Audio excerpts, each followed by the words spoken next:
Appreciate you making time for us.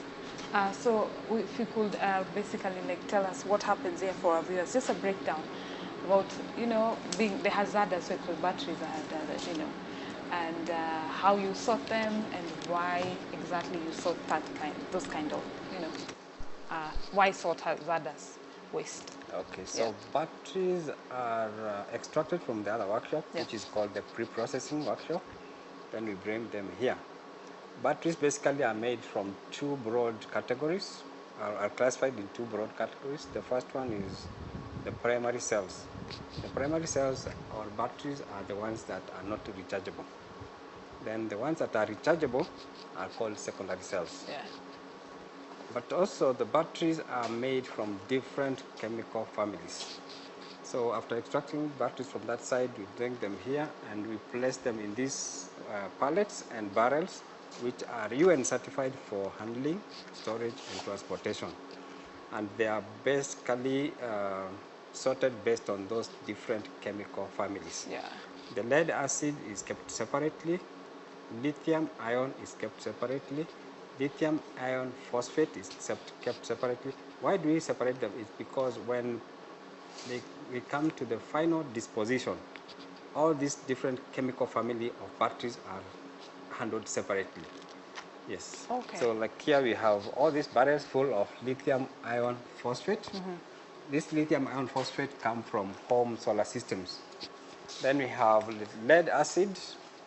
The lead acid are, these are, for example, this is a battery pack. It has 2 cells in it. This is a battery pack. It has 8 cells in it. So a battery pack is basically several cells in one. Yeah. Yes, then making one battery. Like a laptop battery, we call it a laptop battery, but it is actually several cells in the battery pack. So those lithium iron phosphate, then we have lead acid.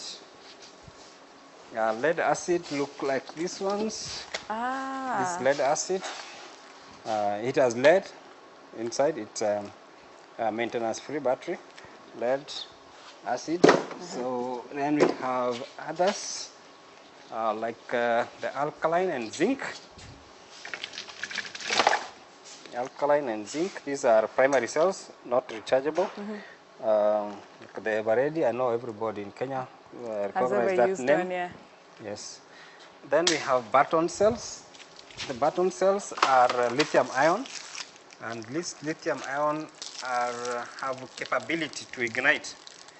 They store a lot of power, so this is a 3.2 battery, and it can ignite. So we have to protect by insulating this lithium ion. Mostly these lithium ion Barton cells are from computers. Then we have nickel metal hydrate. This is 3 cells. We have lithium ion. It has several cells inside. This is a laptop battery. We have nickel metal hydrate also. This one is from the walkie-talkies. We have another category here, and these are lithium ion. This is for phones, like the phone you have. Yeah. And this is a tablet Battery. Yes. Okay. So we keep them separately because they are handled separately. However, not every battery cell, the battery cell is dead. So we've partnered with another organization in UK. It's called Acceleron, and we do testing and making sure the cells that are dead are safely disposed. We don't dispose them anywhere in the country. We have partners in Belgium. Belgium has the biggest or largest facility in the world for disposal of most of the electronics. We work with a facility called Umico. So we ship to them the dead cells, the dead batteries, and they dispose on behalf of the country.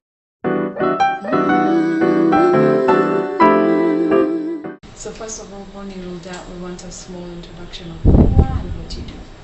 So my name is Bonnie Mbithi. I'm the General Manager at the WeCenter. WeCenter is an e-waste management facility. So we make sure that all the e-waste we collect from companies, the government, schools, individuals, it's properly recycled. All right. Yeah. And how do you ensure that? So there are processes that we undertake. So like from when we collect, first is to feed whatever we collect into a database, because we're also doing research. So that data is also important.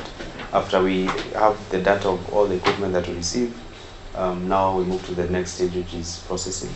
Okay. And before the first stage of processing is actually dismantling what you saw at the back there. You have to separate all those equipment. So they come as electronic waste equipment, but now when they're being processed, they become fractions. So you have to get different fractions from the equipment. Then now you handle them as fractions. So you find if it's metal, it's handled separately, plastic, cables. So now, and then they go through the entire processing chain. And then after processing, normally issue certificates for disposal to the disposer. So if it's a company, we give them the certificate to show they're compliant with WE standards. And then we also give them a report of the process that the equipment underwent.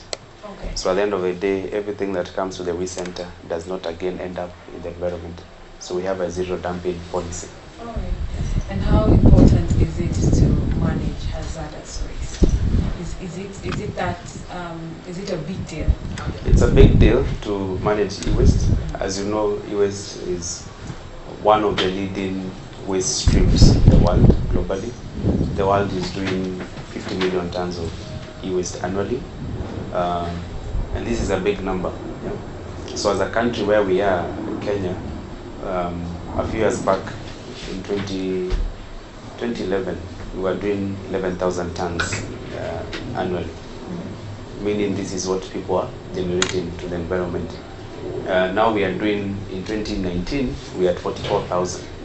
Meaning there's been a lot of growth. And you find most of this e-waste ends up in the dump sites, ends up in rivers, the soil, and in the environment. The e-waste contains very heavy metals. And these heavy metals, when they come into contact with our environment and also human beings or any animals, they are harmful. So some of the illnesses that you find we're suffering from, they are actually contributed by improper disposal of e-waste. So as a company, our responsibility is to make sure that whatever e-waste is there in Kenya is properly handled so that it does not again cause harm to the environment and also to human health. Okay. And I've seen some of the measures, people handling this waste, they have PPE, which yes. is a good thing. What made you guys decide to give them PPE? PPE is important. For us, safety is key. And safety for us begins even at the gate. That's why we have to ensure that we're taking accountability for everyone who comes to our facility. And then on the issue of, again, our workers, we have to ensure that safety, in as much as our processes, if you look at them, there's nothing hazardous that we treat. So there's no hazardous treatment. So you find this is not a treatment facility. But on top of that, we have to make sure that as they handle whatever equipment they're handling, they have to be cautious. So that maybe like the helmets, you find that when they're dismantling those things, some things might hit them, the goggles that you've seen to protect the eyes, the gloves. So it's safety when you're doing any waste management, like especially e-waste, safety has to be key. And even apart from the PPEs that you've seen, we normally carry out safety trainings. So you find we have a calendar of trainings that we offer to our staff, from fire to we're even doing anti-terrorism trainings, first aid, so that you have a workforce that is equipped in terms of safety, because you never know in a workplace anything can happen. Yeah. Absolutely. And just the final question, is the future bright for Kenya when it comes to e-waste? I can say the future is bright if awareness is created, and as a company we are constantly creating awareness to let people know why it is important to manage e-waste properly, to let people know why they need to dispose their e-waste with a licensed NEMA facility. And this we center being like the biggest, we are currently the biggest e-waste facility in sub-Saharan Africa. So you find, but there's that lack of awareness. So there are people who have electronic devices, but they do not know where to take them. So once we create awareness, and once we have a proper law on e-waste, which we've been really pushing for, the government has promised that by the end of the year, or within the year, we should be having a proper e-waste law. So once you have the law, you have awareness created, there's a bright future for Kenya. Yeah. So many thanks, Boni, for Thank you very making much. time for us. Thank you for coming. Anytime. All right, thank you. Electronic waste is one of the major threats onto the environment, but we can always make a difference. And that's why, as I've always told you, if you really want to make an impact, find your broom. My name is Anne Masharia. Stay tuned next week for another exciting